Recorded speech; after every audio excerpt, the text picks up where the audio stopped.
नमस्कार दोस्तों। Clinical establishment act को लेकर, एएचपी काउंसिल को लेकर, column one, column to, medical MSc, medical PhD, हम लोग इनका विरोध क्यों कर रहे हैं?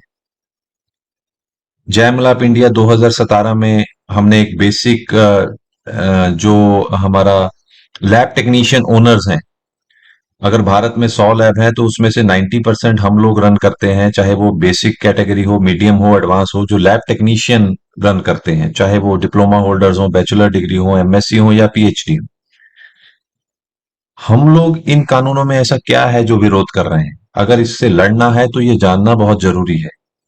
तो हमने भी ये अब सोचा कि आपको बताएं, क्योंकि लड़ाई तभी अच्छे ढंग से लड़ी जा सकती है अगर पता हो कि उन कानूनों में हम किस चीज से लड़ रहे हैं। सबसे अहम बात ये आती है कि हम जो 90% लोग हैं, हमें कैसे रोकने की कोशिश की गई। क्लिनिकल एस्टेब्लिशमेंट एक्ट में दो कॉलम बनाए गए, कॉलम वन, कॉलम टू, कि हम लोगों को कॉलम टू में रखा गया कि सिर्फ टेस्ट कर सकते हैं, साइन नहीं कर सकते।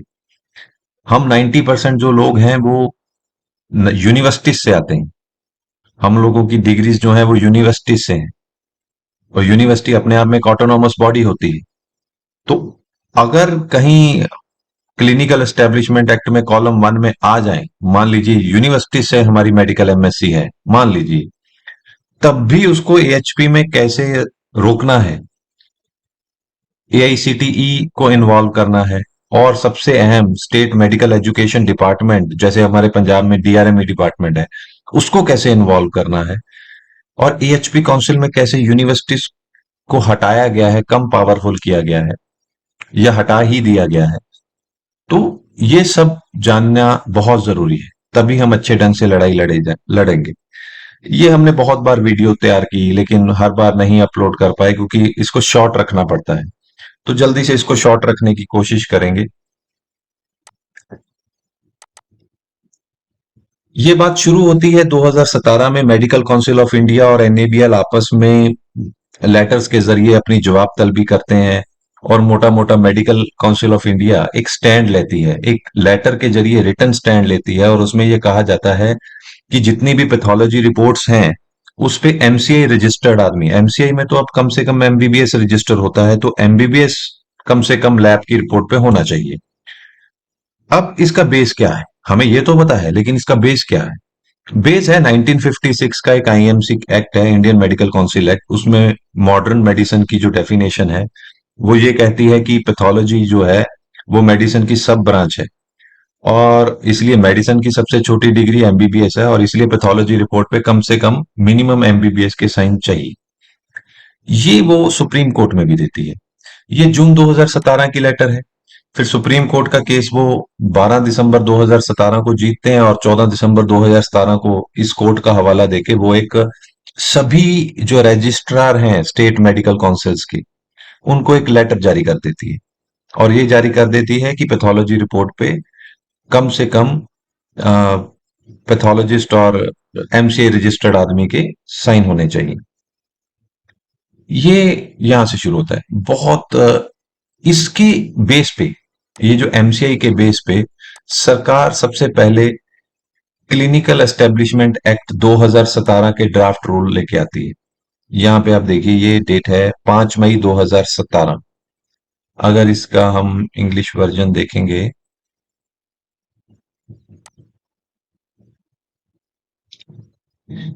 तो केंद्र सरकार 5 मई 2017 को ये क्लिनिकल एस्टेब्लिशमेंट में रूल्स लेके आती है। इसको तीन कैटेगरीज में डिवाइड किया जाता है। इसको तीन कैटेगरीज में डिवाइड किया जाता है, बेसिक, मीडियम और एडवांस। और इसमें टेस्ट बताए जाते हैं कि बेसिक में ये टेस्ट होंगे, मीडियम में ये टेस्ट होंगे, एडवांस में ये टेस्ट होंगे। लेकिन हम जल्दी से चलते हैं इसके, जहां पे हमें ऑब्जेक्शन होती है, इसके ह्यूमन रिसोर्स के कॉलम में। ये इसका ह्यूमन रिसोर्स का कॉलम है। इसमें टेक्निकल हेड ऑफ लैब और स्पेशलिस्ट और सिग्नेटरीज करके इन्होंने दिया हुआ। बेसिक लैब में इन्होंने कर दिया इसेंशियल, एमबीबीएस को, एमबीबीएस को एसेंशियल कर दिया। और इसका जो कॉलम टू था, ये कॉलम टू, इसमें डीएमएलटी, बीएससी, एमएससी, पीएचडी, ये सब लिख दिया इन्होंने कि ये लोग टेस्ट करेंगे, कंडक्ट करेंगे, और उस पे सिग्नेचर एमबीबीएस करेगा। तो ये बना देते हैं। देश भर में विरोध होता है। हम लोग स्टेट लेवल पे और नेशनल लेवल पे इसका विरोध करते हैं, सरकार के पास अपनी पहुंच बनाते हैं। लगभग 1 साल ये विरोध बहुत कड़ा चलता है। हर स्टेट एसोसिएशन अपनी सरकार को मिलती है। हर स्टेट एसोसिएशन जितनी भी हैं, कुछ दिल्ली में भी पहुंचने में कामयाब हुई। वहां पे प्रदर्शन होता है और वहां पे हम अपनी रिटर्न देते हैं। हम क्या देते हैं, हमने क्या दलीलें दी वहां पे? सबसे अहम तो थी international standard classification of occupations की। 3212 कोड है जो हमारा, वो हमें इसकी इजाजत देता है कि हम जिसमें इंटरप्रिटेशन की जरूरत नहीं है वो रिपोर्ट खुद साइन करके दे सकते हैं। तो सरकार भी उस कानूनों की वजह से प्रेशर में आती है। अब उन कानूनों को जल्दी से समझने की कोशिश करेंगे। जैसे एक रेडियोग्राफर होता है। अब रेडियोग्राफर की आईएससीओ डेफिनेशन क्या कहती है? रेडियोग्राफर एक एक्सरे निकालता है। उस एक्सरे उस वो एक्सरे निकाल देता है, लेकिन उसकी रिपोर्ट तैयार करने के लिए, एक्सरे की रिपोर्ट तैयार करने के लिए रेडियोलॉजिस्ट से इंटरप्रिटेशन करवानी पड़ती है कि उस एक्सरे में आया क्या है। इसलिए वहां पे रेडियोलॉजिस्ट जरूरी होता है। अब अगर हम ईसीजी टेक्नीशियन की देखें तो ईसीजी टेक्नीशियन ईसीजी कंडक्ट करता है, ईसीजी निकालता है, ईसीजी का प्रिंट आउट निकालता है। लेकिन उस ईसीजी को देखकर फिजिशियन या कार्डियोलॉजिस्ट अपनी इंटरप्रिटेशन देता है, इसलिए उसकी वहां पे जरूरत होती है। अब अगर हम लैब टेक्नीशियन की वहां पे डेफिनेशन देखें तो लैब टेक्नीशियन की डेफिनेशन के दो तरह के टेस्ट होते हैं। एक में जहां पे हम लोग, अगर मैं फॉर एग्जांपल आपको ग्लूकोज की एग्जांपल दूं, हम लोग सैंपल कलेक्ट करते हैं, प्रोसेस करते हैं, मशीन पे लगाते हैं, कैलोरीमीटर और एनालाइजर पे रन करते हैं। अब मान लीजिए शुगर की रिपोर्ट आ गई 79, तो उसको उसमें इंटरप्रिटेशन की जरूरत नहीं है। क्या कोई उसको 78 कर सकता है या कोई उसको 80 कर सकता है? नहीं कर सकता, अगर किसी को दिखाएंगे भी। हमने अपने स्टैंडर्ड कंट्रोल रन किए और 79 दे दी। तो उसमें दो तरह के टेस्ट होते हैं कि इंटरप्रिटेशन कहीं पे जरूरत है, कहीं पे नहीं है। जिनमें इंटरप्रिटेशन की जरूरत नहीं है वहां पे किसी से साइन करवाने की जरूरत नहीं है। जो कंडक्ट कर रहा है वही रिलीज करेगा। तो सरकार इन सब से प्रेशर में आती है और फिर 18 मई 2018 को सरकार उन कानूनों के तहत झुकती है। 18 मई 2018, ये हम इस पे चलते हैं। ये अब ये फाइनल रूल्स थे। 18 मई 2018 ये क्लिनिकल एस्टेब्लिशमेंट एक्ट के रूल्स थे, जो जिसमें ये होता है कि जैसे ही ये लागू जारी हुआ वो लागू हो गया। तो ये 18 मई 2018 में इन्होंने क्या चेंज किया? इन्होंने बेसिक यहां पे ह्यूमन रिसोर्स में चेंजेस लेके आए। ऑथोराइज सिग्नेटरीज में इन्होंने एमबीबीएस को डिजायरेबल कर दी, की जरूरत नहीं है। और नीचे मेंशन कर दिया वही चीज कि जहां पे इंटरप्रिटेशन की जरूरत है वहां पे एमबीबीएस जरूरी होगा, जहां पे नहीं है वहां पे एमबीबीएस नहीं जरूरी होगा। तो ये अच्छा कानून बन गया। और इसका कॉलम टू में फिर वही लोग हैं। ये कॉलम टू में है कि ये जो टेस्ट करेंगे और जहां पे इंटरप्रिटेशन की जरूरत होगी वो एमबीबीएस से साइन करा के देंगे, जहां पे जरूरत नहीं होगी वो खुद साइन करके दे देंगे। तो ये कानून बनाया है सरकार ने, इंटरनेशनल स्टैंडर्ड्स के हिसाब से ये कानून बना दिया। लेकिन हमारे पीछे कुछ ताकतें लगी भी हुई थी। तो एक उदाहरण दूंगा, कई कोर्ट में केस लगा। कई कोर्ट में केस लगा। जैसे एक एग्जांपल दूंगा कि जयपुर में केस लगा, जयपुर हाई कोर्ट में। वो केस पैथोलॉजिस्ट एसोसिएशन ने किया, तो उसमें चैलेंज किया गया। तो कोर्ट ने भी सरकार से पूछ लिया कि डिजायरेबल का मतलब क्या है। तो सरकार ने 2019 में ये ड्राफ्ट भी बनाया था, ये नोटिफिकेशन भी बनाया था। एक मिनट रुकिए।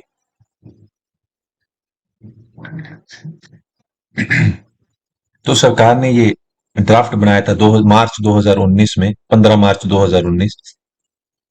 इसमें उन्होंने इलेबोरेट किया था उस चीज को कि कैसे आप इंटरप्रिटेशन को कैसे आपने मानना है, कि कहां पे उसकी जरूरत है, कहां पे उसकी नहीं जरूरत है।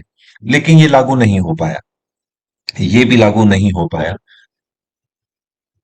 हमारे खिलाफ आईसीएमएलएस थी, जो मेडिकल एमएससी और मेडिकल पीएचडी के लोग थे। हमारे खिलाफ कॉरपोरेट भी था, हमारे खिलाफ पैथोलॉजिस्ट एसोसिएशन भी थी। अब जब 2018 में डिजायरेबल लिख के आ गया, तो ये लोग इकट्ठे हुए हमारे खिलाफ। 10% लोग 90% लोगों के खिलाफ इकट्ठे हुए। अब सरकार भी संविधान के खिलाफ चली। सरकार संविधान के कैसे खिलाफ चली? संविधान में ये बात है कि कानून बनाना है for the people, of the people, by the people. तो जो भी कानून बनाओगे उसमें स्टेक होल्डर्स को शामिल करना जरूरी है। लेकिन 90% लोगों के नुमाइंदों को शामिल नहीं किया गया। ये एक मिनट्स ऑफ मीटिंग मैं आपको दिखा रहा हूं। ये सिग्नेटरी अथॉरिटी को लेकर, मेडिकल डायग्नोस्टिक लेबोरेटरी की सिग्नेटरी अथॉरिटी को लेकर 23-24 जनवरी 2020, ये डेट आपको बहुत अहम याद रखनी है। 23-24 जनवरी 2020 में मिनिस्ट्री ऑफ हेल्थ एक मीटिंग करवाता है। इस मीटिंग में सिर्फ दो लोगों को नहीं बुलाया जाता, जबकि उन दो लोगों को बुलाया जाना वहां पे जरूरी था। इसमें यहां पे आप देख सकते हैं कि किन किन लोगों को बुलाया है। इसमें आपको एमसीआई के लोग दिखेंगे, इसमें आपको जितने भी डायरेक्टर्स हैं हेल्थ के सेंट्रल गवर्नमेंट में वो मिलेंगे, इसमें आपको जो मेडिकल इंस्टीट्यूट के बड़े बड़े मेडिकल एमएससीज, मेडिकल पीएचडीज हैं वो मिलेंगे, पैथोलॉजिस्ट एसोसिएशन मिलेगी, आईसीएमआर को बुलाया गया, जितने भी हेड ऑफ द डिपार्टमेंट हैं एम्स और पीजीआई के उनको बुलाया गया। इसमें यहाँ पे आप देख सकते हैं NABL, NABH, quality control of India के लोगों को बुलाया गया। अगर किसी को नहीं बुलाया गया तो किसको नहीं बुलाया गया?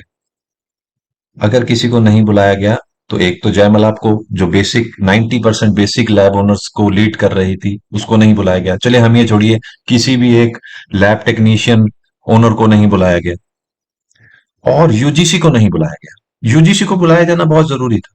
अगर वो 90% लोगों को लैब टेक्नीशियन बना रही है, जो काम कर रहे हैं, तो उससे पूछा जाना चाहिए कि वो क्या सिलेबस पढ़ा रही है। क्या वो ऐसा सिलेबस पढ़ा रही है कि वो सिर्फ टेस्ट ही कर सकते हैं या फिर उसको साइन भी कर सकते हैं? तो यूजीसी बता सकती थी।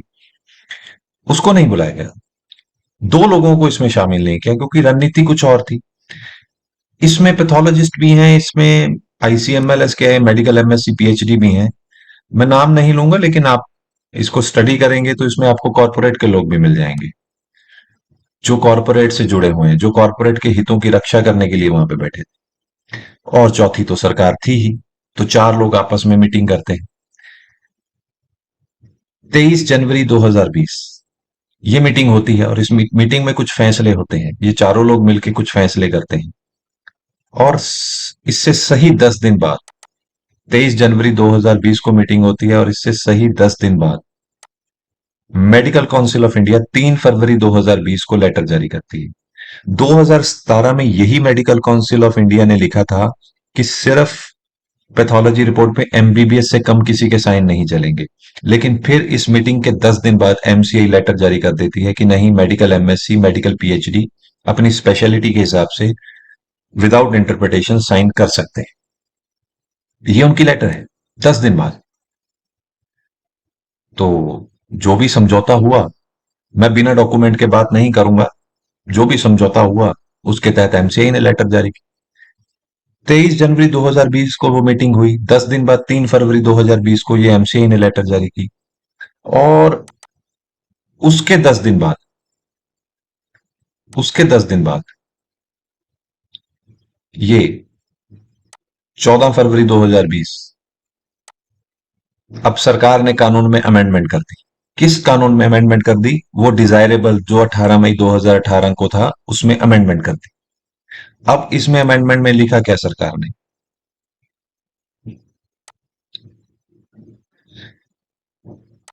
ह्यूमन रिसोर्स को अमेंड किया गया। Technical head of lab, specialist और ऑथराइज सिग्नेटरीज में, इसमें बेसिक लैब में अगर मैं बात करूं तो दो लोगों का नाम लिखा गया। पहला एमबीबीएस, जिसको 1 साल का एक्सपीरियंस होगा लैब का। ऐसा कोई एमबीबीएस आपको मिलेगा नहीं जिसके पास 1 साल का लैब एक्सपीरियंस हो। दूसरा, MSc in pathology medical, MSc in medical microbiology, medical biochemistry. यहां पे मैं आपका ध्यान दूंगा क्योंकि यहां से फिर एक अलग कहानी शुरू होगी। फ्रॉम अ रिकॉग्नाइज्ड यूनिवर्सिटी और इंस्टीट्यूशन।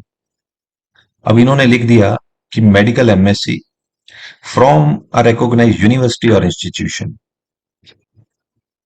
तो इन्होंने 90% लोगों को एक तरह से साफ कर दिया। और यहाँ पे एक और बात ध्यान, मैं अब आपको, आप बोलोगे कि यूजीसी को मैं क्यों कह रहा हूं कि उस मीटिंग में क्यों जानबूझ के शामिल नहीं किया गया। इसके कॉलम 1 में ये मेडिकल एमएससी लिख रहे हैं, और इसके कॉलम 2 में ये लिख रहे हैं यहां पे एमएससी बायोकेमिस्ट्री। ये डीएमएलटी, बीएससी, एमएससी बायोकेमिस्ट्री, इन सब लोगों को इन्होंने कह दिया कि ये टेस्ट कर सकते हैं, लेकिन साइन नहीं कर सकते। कॉलम 2 वाले टेस्ट करेंगे और कॉलम 1 वाले साइन करेंगे। ये कहां पे लिखा है, इसके आपको इस पेज पे मिल जाएगा, पेज नंबर 6 पे। ये सारी इन्होंने इंटरप्रिटेशन लिखी है कि कैसे जो पार्ट 3B में लोगों के नाम दिए गए हैं, और जो गवर्नमेंट में जितने भी लोग हैं, जैसे टेक्नीशियन होते हैं, वो टेस्ट करेंगे, कंडक्ट करेंगे, रिपोर्ट जनरेट करेंगे, उसको सबमिट करेंगे सिग्नेटरी अथॉरिटी 1 और 2 को। अब सिग्नेटरी अथॉरिटी 1 और 2 कौन है? सिग्नेटरी सिग्नेटरी अथॉरिटी 1 और 2, ये दो आ गए, एमबीबीएस और एमएससी। अब यहां पे भी एमएससी है कॉलम 1 में, ये मेडिकल एमएससी है, और कॉलम 2 में ये एमएससी है। क्या यूजीसी को बुला के पूछना नहीं चाहिए था कि क्या दोनों के सिलेबस में वाकई इतना डिफरेंस है कि एक को कॉलम 2 में बिठा दिया और एक को कॉलम 1 में बिठा दी? क्योंकि 90% लोगों को साफ करना है। अब यहां तक तो ये क्लिनिकल एस्टेब्लिशमेंट एक्ट में किया गया, 90% लोगों के खिलाफ, इंटरनेशनल कानूनों के खिलाफ। इंटरनेशनल कानून डेफिनेशन में क्या कहते हैं वो तो मैंने आपको बता दिया। बाकी देशों में अगर आपको कानून जानने हो तो वहां पे क्या कानून है, डिप्लोमा होल्डर से लेके पीएचडी तक जिसने जितना सिलेबस पढ़ा है उसके हिसाब से वो अपने टेस्ट साइन कर सकता है। ठीक है, किसी के पास टेस्ट कम ज्यादा हो सकते हैं, लेकिन आप उसको बिल्कुल मना नहीं कर सकते। डिप्लोमा होल्डर भी इंडिपेंडेंट काम करेगा, उसको उसको भी एक टेस्ट की लिस्ट है कि वो ये टेस्ट करेगा और साइन करेगा। लेकिन सिलेबस को दरकिनार कर दिया गया, और उसको बताएगा कौन? यूजीसी ने बताना था, और उसको तो हमने बुलाया नहीं। तो ये यहां तक ये इन्होंने किया गया। अब इनके मन में एक और डर भी था, क्योंकि उसमें कॉरपोरेट भी बैठा था। उसमें कॉरपोरेट भी तो बैठा था ना। अब आईसीएमएलएस ने, एमसीआई ने अपना काम कर दिया, वहां पे मेडिकल एमएससी लिख दिया। लेकिन अब 90% लोगों में कुछ लोग होंगे ना जो शायद यूनिवर्सिटी में जाएंगे और दोबारा मेडिकल एमएससी कर लेंगे, दोबारा पढ़ सकते हैं वो। या कुछ ने की भी, कर भी रखी होगी मेडिकल एमएससी, मैं ये नहीं कह रहा। तो अब उसको कैसे रोकना था? उसको भी तो रोकना था ना। ये आप कोई भी अपनी स्टेट का कानून देख लीजिए, आपको यही मिलेगा। मैं पंजाब से हूं, मैं पंजाब की उदाहरण दूंगा। ये पंजाब क्लिनिकल एस्टेब्लिशमेंट एक्ट 2020 है। इसमें कुछ सरकारों ने खुद का बनाया, कुछ सरकारों ने सेंटर का अडॉप्ट किया।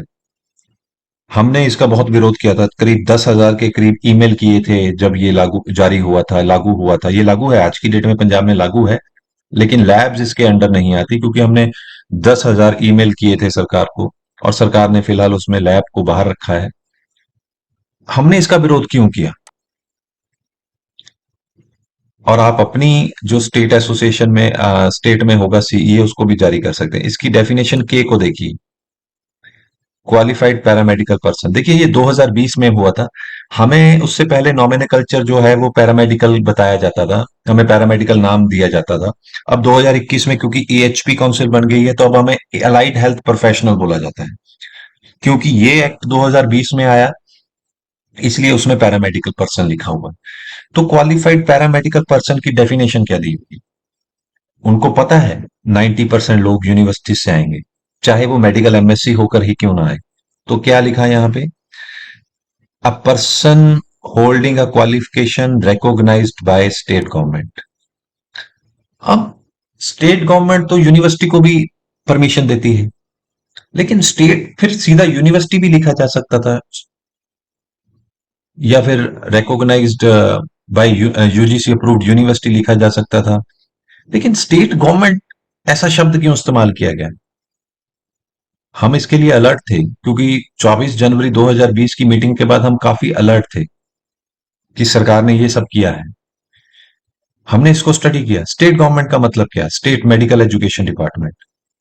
तो हमने मेडिकल एजुकेशन डिपार्टमेंट, कई स्टेटों के मेडिकल एजुकेशन डिपार्टमेंट से पता लगाया कि क्या उन्होंने पैरामेडिकल को लेके कोई, या हमारे कोर्सेज को लेके कोई गाइडलाइन बनाई हुई है। तो सबने बनाई हुई थी। मैं आपको पंजाब का उदाहरण दूंगा, क्योंकि इतना वक्त मैं नहीं लगा सकता इस वीडियो में, बहुत लेंथी हो जाएगी कि मैं हर एक स्टेट की बताऊं। अब मैं इसको पंजाब की बताऊंगा। यहां पे क्यों रिकॉग्नाइज्ड बाय स्टेट गवर्नमेंट किया गया। मैं दोबारा से बोलता हूं, 90% लोगों को कॉलम 2 में रखा गया, लेकिन उनमें भी कुछ लोग थे या होंगे जो मेडिकल एमएससी यूनिवर्सिटी से कराएंगे, या होंगे, कर चुके होंगे। अब उनको भी रोकना है, तो स्टेट गवर्नमेंट यहां पे लिख दिया गया। अब क्यों लिखा गया, मैं आपको इसकी एक उदाहरण देता हूं। ये एक नोटिफिकेशन है department of medical education and research का, गवर्नमेंट ऑफ पंजाब का। आप इसकी डेट देखिए, 4 मई 1998। क्या कह रहा है, सब्जेक्ट क्या है? Framing guidelines for grant of essentiality certificate NOC for opening new medical, dental, Ayurvedic, homeopathy, paramedical courses in Punjab. दूसरी बात, ये हेल्थ साइंसेस से रिलेटेड ये गाइडलाइंस जो जारी की गई, हेल्थ साइंसेस से रिलेटेड जितने भी कोर्स हैं, अब उनमें कौन से कोर्स आएंगे? यहां पे हमारा भी मेंशन था, BSc medical technology laboratory, BSc MLT के रिलेटेड। ये गाइडलाइंस इन्होंने 1998 से, अब देखिए ये हो सकता है कि हमने जितनी जांच पड़ताल की उसमें 1998 तक की निकल गई, हो सकता है उससे पहले की भी हो, लेकिन 98 से वो गाइडलाइन बना रहे हैं। ये तो डॉक्यूमेंट हमें मिले कि जब हम उन्होंने डॉक अब वो, यहां पे मैं आपको मेडिकल एजुकेशन डिपार्टमेंट की इंपॉर्टेंस आपको जाननी होगी। पहले तो जितनी भी काउंसिल्स होती हैं, आप पता कर सकते हैं, वो मेडिकल एजुकेशन डिपार्टमेंट के अंडर चलती हैं। जितनी भी काउंसिल्स होती हैं वो उसी के डिपार्टमेंट के अंडर उसके दफ्तर होते हैं, और वो उसी के अंडर चलती हैं वो। अब काउंसिल उसके अंडर चलेगी तो उसकी गाइडलाइन तो मानेगी, पुरानी भी खोद खोद के उठाएगी। यूजीसी जितना मर्जी कह ले कि ये हमने ये कोर्स करवाया है, लेकिन अंत में कोर्ट में या कानूनों में, तो कानून में जो लिखा है वही माना जाएगा। अब क्लिनिकल एस्टेब्लिशमेंट एक्ट के कॉलम 1 में एक एमएससी है, कॉलम 2 में दूसरा एमएससी है, वो तो कानून बोल रहा है। अब पंजाब का अगर मैं बात करूं तो जाना तो पंजाब के सीईए में पड़ेगा, तो उसमें recognise by state government. State government, state medical education department, वो 1998 से गाइडलाइन बना रहे हैं। अब वो कैसे यूनिवर्सिटीज फॉलो नहीं कर रहे, उसमें हो सकता है यूनिवर्सिटीज की भी गलती हो, लेकिन एटलीस्ट स्टूडेंट की गलती नहीं है। एक बात तो तय है, हाँ यूनिवर्सिटीज की गलती है, लेकिन एटलीस्ट स्टूडेंट की गलती नहीं है। ये 1998 को आया। अब उसके बाद एक सरकार 2012 में, मैं आपको ये ले चलता हूं हमारी गवर्नमेंट ऑफ पंजाब डीआरएमए की वेबसाइट पे। 1998 के बाद 2007 में वो गाइडलाइन बनाते हैं, उसमें कुछ खास चेंजेस नहीं है। उसके बाद वो, यहां पे मैं आपको एक डाउनलोड करके बताता हूं इनकी एक गाइडलाइन। ये गवर्नमेंट ऑफ पंजाब में 13 अगस्त 2012, ये उनकी गाइडलाइन उन्होंने डाल रखी है। ये उस वक्त के जो प्रिंसिपल सेक्रेटरी हैं गवर्नमेंट ऑफ पंजाब के, डिपार्टमेंट ऑफ हेल्थ के, मिस विनी महाजन, उनके द्वारा जारी किया गया है। अब इसमें है क्या, ये सर्टिफिकेट कोर्स आ गए, ये डिप्लोमा कोर्स आ गए। अगर मैं डिप्लोमा कोर्स की बात करूं तो diploma in medical lab technology, eligibility criteria, the eligibility criteria for diploma courses shall be 12th passed, preferably in science stream. मतलब जरूरी नहीं है। The members had discussion about deciding eligibility criteria for diploma courses whether to keep it 10th, 12th.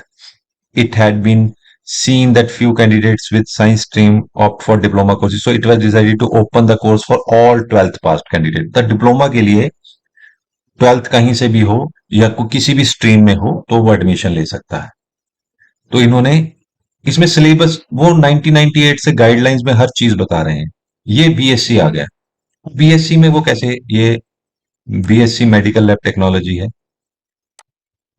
अब इसमें eligibility criteria वो क्या रखते हैं, ये गाइडलाइन 13 अगस्त 2012 की मैं पढ़ रहा हूँ, 13 अगस्त 2012। इसमें वो एलिजिबिलिटी बीएससी एमएलटी का रखते हैं। The eligibility criteria for BSc course shall be 12th pass in science stream, since this course required scientific background, so candidate with science stream only passed in 12th class were considered eligible। तो mandatory कर दिया 12th से। और मैं तो देख रहा हूं हमारे पंजाब में आज भी यूनिवर्सिटीज हैं जो +2 आर्ट्स के जरिए बीएससी करवा रही हैं। लेकिन डीआरएमए डिपार्टमेंट तो 12 में 2012 13 अगस्त 2012 में बना बैठा है कि 12th पास चाहिए। अब कल को काउंसिल बनेगी, वो उसके अंडर चलेगी। एएचपी ने आगे क्या लिखा है वो उसके कानूनों में मैं बताऊंगा, लेकिन अभी तक तो आप इसको समझिए कि डीआरएमई डिपार्टमेंट कहां पे इन्वॉल्व होता है। इसके बाद वो 2018 में गाइडलाइन बनाते हैं। ये भी मेडिकल एजुकेशन डिपार्टमेंट है हमारे पंजाब का। ये 2018 में आकर, ये भी आप देखेंगे, admission to bachelor of physiotherapy and medical lab technology, इसमें वो गाइडलाइन बनाते हैं। अब इसमें वो कैसे लिखते हैं, the candidates shall apply for admission, ये तो उनकी अपनी यूनिवर्सिटी का है। यहां पे वो eligibility criteria, eligibility criteria, the higher secondary examination of the Indian school certificate examination, which is equivalent to 10 plus 2 higher secondary examination after a period of 12 years study, the last 2 years of study comprising of physics, chemistry, biology, after the introduction of 10 plus 2 plus 3 year education structure as recommended by National Committee on Education। तो अब ये अपनी guidelines जो national committee जारी कर रही है उसके हिसाब से चेंज कर रहे हैं। मैं हमेशा से कहता हूं कि जो हेल्थ है वो स्टेट का सब्जेक्ट है, स्टेट उसे अमेंड कर सकती है, लेकिन ये मेडिकल एजुकेशन स्टेट इसमें कोई चेंजेस नहीं कर सकती, कोई अमेंड नहीं कर सकती, ये सेंटर को फॉलो करना ही पड़ता है। एएचपी काउंसिल में भी स्टेट अमेंडमेंट नहीं कर सकती। और ये जो गाइडलाइंस होती हैं ये भी इनको नेशनल की सारी माननी पड़ती हैं। अब अगर नेशनल की माननी पड़ती हैं, अब अगर नेशनल की माननी पड़ती हैं तो नेशनल की क्या कोई गाइडलाइन है? जी हाँ।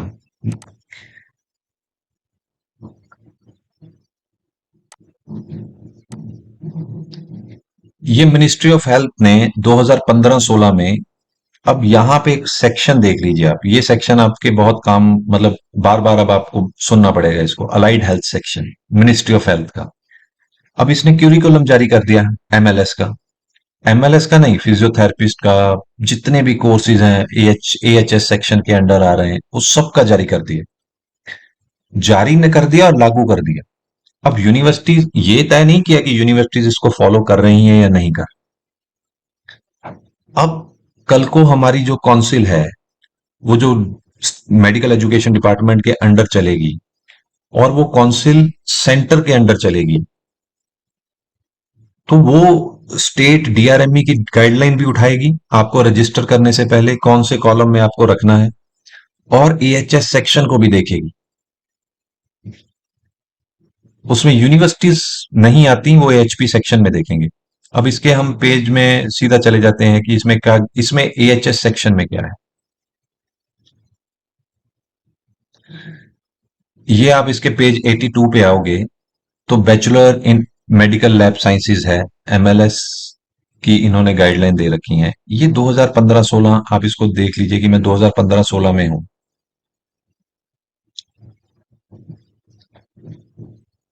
सबसे पहले तो सिलेक्शन प्रोसीजर इन्होंने क्या रखा है, वही 10+2 विद बायोलॉजी, लेकिन यहां पे उन्होंने वोकेशनल कोर्स को परमिट किया है। अब लेकिन 2012 में स्टेट मेडिकल एजुकेशन डिपार्टमेंट ने तो +2 साइंस कंपलसरी कर किया हुआ है।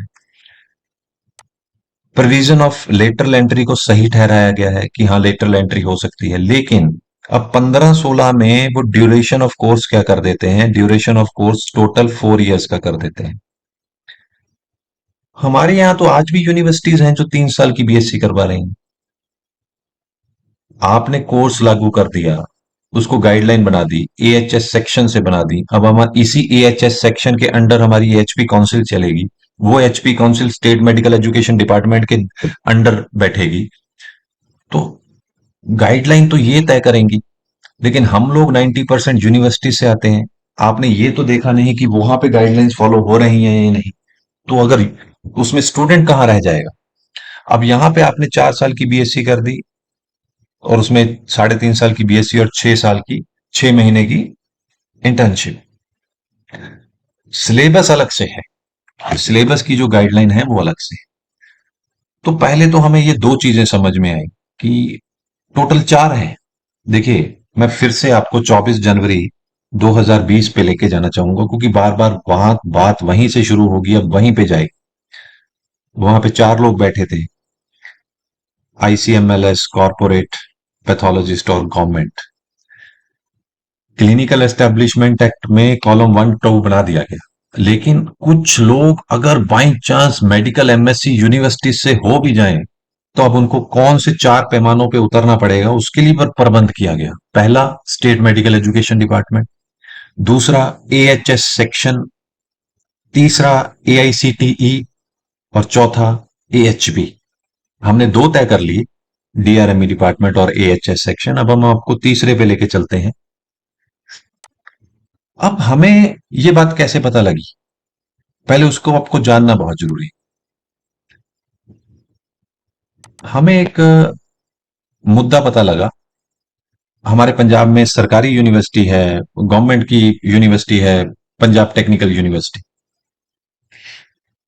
इसका एक मुद्दा हमें पता लगा कि 2014 में पंजाब सरकार ने, आप थोड़ा ध्यान दीजिएगा कि पंजाब सरकार 2014 में लैब टेक्नीशियन की पोस्ट निकालती है, और उसमें अपनी पंजाब टेक्निकल यूनिवर्सिटीज के स्टूडेंट्स को ही एलिजिबल नहीं मानती। तो वो स्टूडेंट केस करने चले गए कोर्ट में। वो कोर्ट केस का आज तक भी कोई नतीजा नहीं निकला। मैं बहुत से ऐसे लोगों को जानता हूं, हमारे मेंबर भी हैं। तो उसमें हमने पीटीयू में थोड़ा तय वह किया कि क्या हो रहा है ये सिस्टम।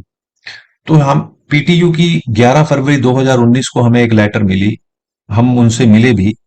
उसमें, ये पंजाबी में है, मैं आपको बता देता हूं। इसमें लिखा हुआ है कि ये जो यूनिवर्सिटी का डिस्टेंस एजुकेशन प्रोग्राम है, उसको यूजीसी और एआईसीटीई की तरफ से 2012 तक की वैलिडिटी थी, उसके बाद नहीं थी। तो हमने कहा एआईसीटी अब क्यों इन्वॉल्व होती है यहाँ पे, यूजीसी तो ऑटोनोमस बॉडी है, ये अब इन्होंने एआईसीटी क्यों इन्वॉल्व किया। तो हमने इसकी जांच पड़ताल की। दूसरा हमें लेटर मिला, ये राजस्थान पैरामेडिकल काउंसिल का। ये 17 नवंबर 2016 का है। राजस्थान ने चार यूनिवर्सिटीज को, राजस्थान की काउंसिल ने, उनमें से एक यूनिवर्सिटी तो उनकी अपनी थी, निम्स यूनिवर्सिटी जयपुर, मानव भारती हिमाचल प्रदेश, पंजाब टेक्निकल यूनिवर्सिटी और जीवाजी यूनिवर्सिटी, इनकी जो कोर्सेज हैं, इनकी जो डिग्रीज हैं, उनको वैलिड नहीं माना। तो ये कोर्ट केस लगा राजस्थान हाई कोर्ट में। मतलब कोर्ट केस हुआ। तो उस कोर्ट ने भी राजस्थान पैरामेडिकल काउंसिल के हक में फैसला दिया कि बिल्कुल ठीक है, इन चार यूनिवर्सिटीज की हम मान्यता नहीं देते। अब वो मान बेस पकड़ना, हमने बेस पकड़ा कि ऐसा क्या किया इन चार यूनिवर्सिटीज ने। वही कि वो उनके स्टेट मेडिकल एजुकेशन और अपने स्टेट मेडिकल एजुकेशन डिपार्टमेंट को फॉलो नहीं कर रही, एआईसीटीई को फॉलो नहीं कर रही। तो एआईसीटी अब तीसरे नंबर पे आते हैं कि एआईसीटीई कैसे इन्वॉल्व होती है।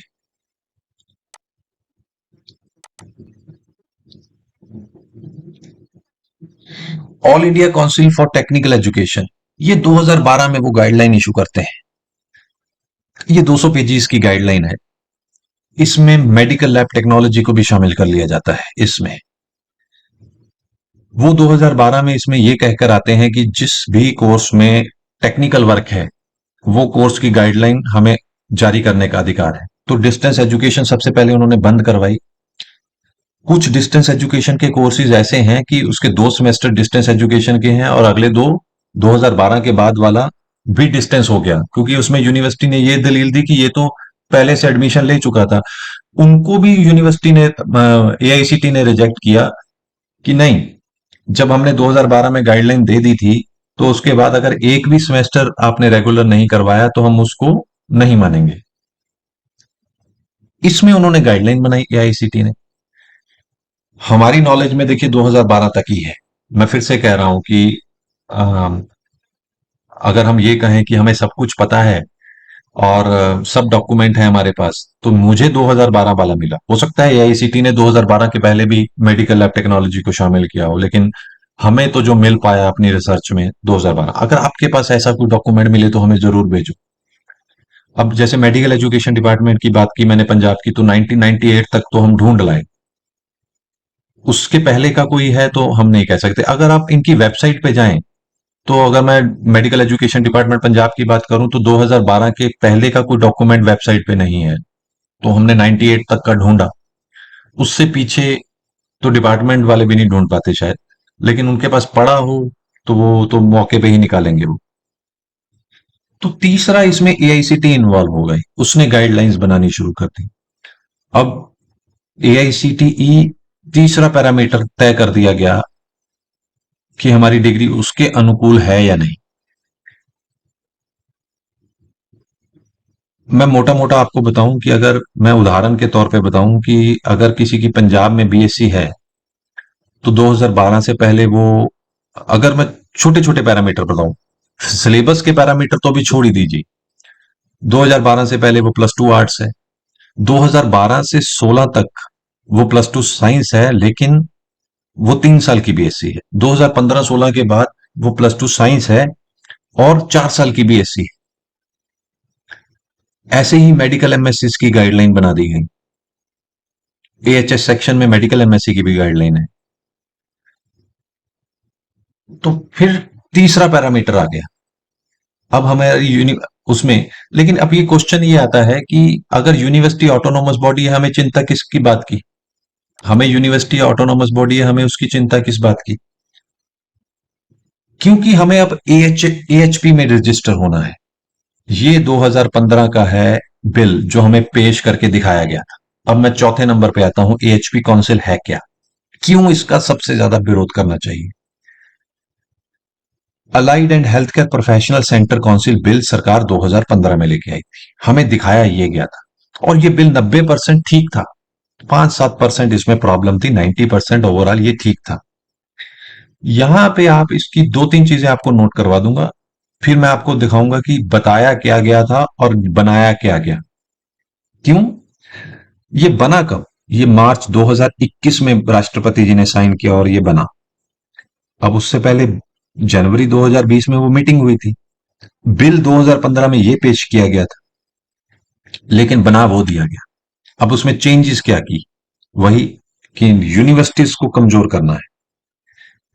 इसकी डेफिनेशन आप देखिए। पहली तो बात इसमें यह है कि allied and health care professional की डेफिनेशन अलग अलग नहीं है, एक ही डेफिनेशन है। और इसमें कहीं भी कोई एसोसिएट जैसा शब्द इस्तेमाल नहीं किया हुआ। अगर इसमें allied and health care institution की बात करें, तो इसमें आप देखोगे educational institution which grant diploma, under graduate, post graduate, doctorate degrees in allied and health care sciences related courses. बिल्कुल सिंपल, बिल्कुल सिंपल। अगर हम इसमें इंस्टीट्यूशन की बात करें, तो hospital, health centre recognized by university and state council, recognized by university and state council, तो वहां पे यूनिवर्सिटी का जिक्र है। तो ये एएचपी काउंसिल हमें दिखाई गई थी। इसमें हमारी डेफिनेशन में भी कोई दिक्कत नहीं थी। इसमें डिप्लोमा से लेके डॉक्टरेट डिग्री को सिंप्लीफाई किया हुआ था और यूनिवर्सिटी लिखा हुआ था। हम सिंपल, अगर हम मेडिकल एमएससी भी होते यूनिवर्सिटी से, हम जाते रजिस्टर हो जाते। दिखाकर बनाया क्या गया?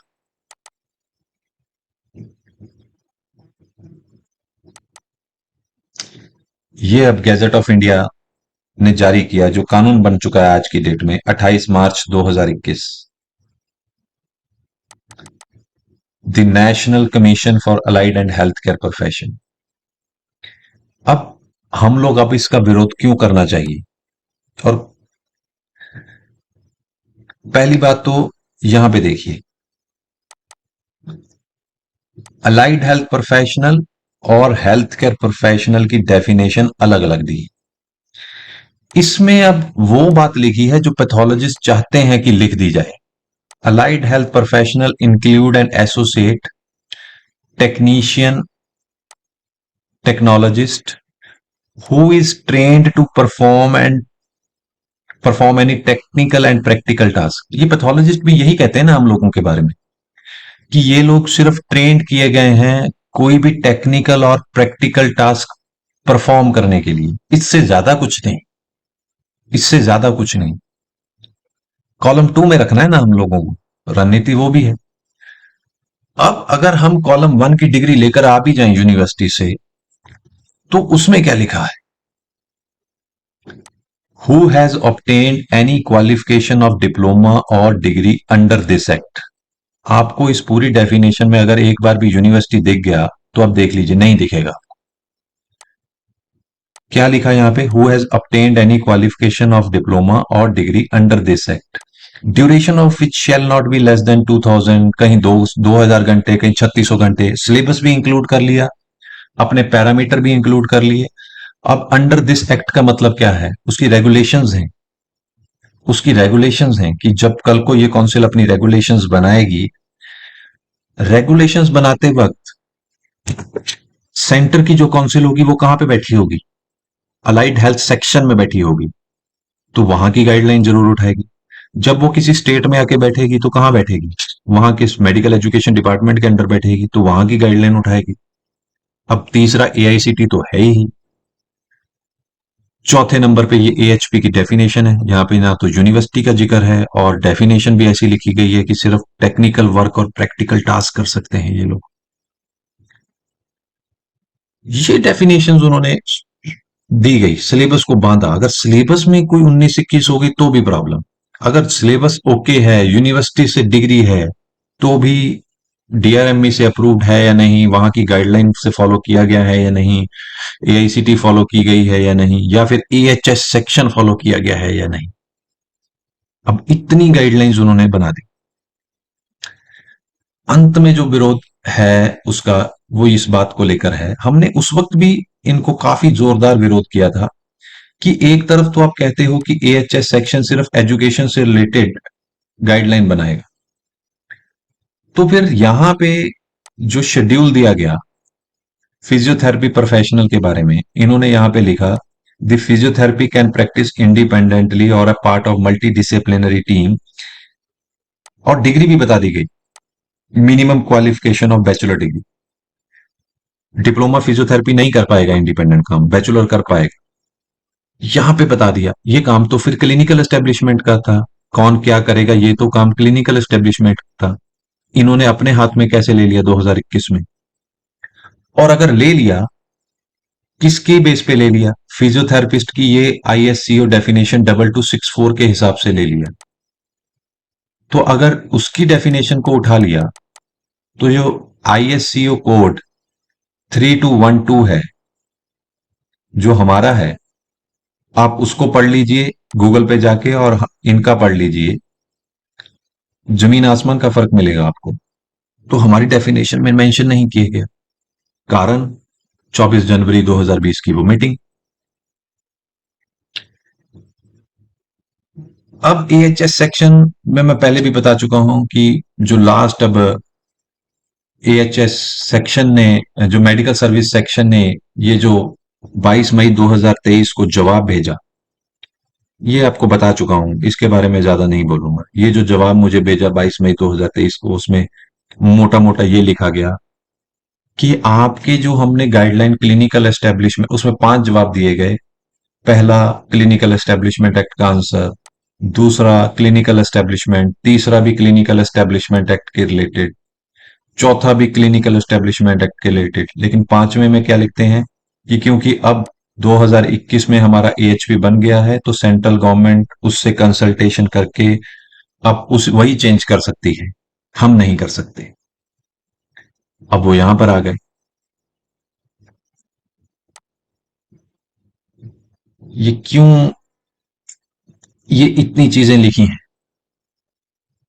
मैं आपसे विनती करता हूं, देखिए आपको दो तरह के लोग मिलेंगे। कुछ को नॉलेज नहीं है, इसलिए शायद वो एएचपी का साथ दे रहे हैं, इन कानूनों का साथ दे रहे हैं। कुछ की मंशा गलत है, वो इसलिए साथ दे रहे हैं। हम लोग 3 लाख के करीब लैब टेक्नीशियन ओनर्स हैं इस देश में। 6 लाख कम से कम हमारे पास लोग काम करते हैं, 9 लाख परिवार हैं। इकट्ठे हो जाएं तो मुझे नहीं लगता कि 24 घंटे से ज्यादा सरकार से लगेंगे अपनी मांग मनवाने को, और जेन्युइन मांग मनवाने के लिए, इंटरनेशनल स्टैंडर्ड्स के हिसाब से मांग मनवाने के लिए, सिलेबस के हिसाब से मांग मनवाने के लिए। हम लोग इकट्ठे नहीं है। हमने नेशनल पे फ्रंट बनाया हुआ है, चंडीगढ़ से शुरू हुए, चंडीगढ़ में मीटिंग की, फरीदाबाद में की, भोपाल गए, जयपुर गए, अहमदाबाद गए, बेंगलोर गए, धर्मशाला गए, कश्मीर गए। हर जगह जाके लोगों को जगाया, कामयाब भी हुए, कहीं जगह निराश भी हुए।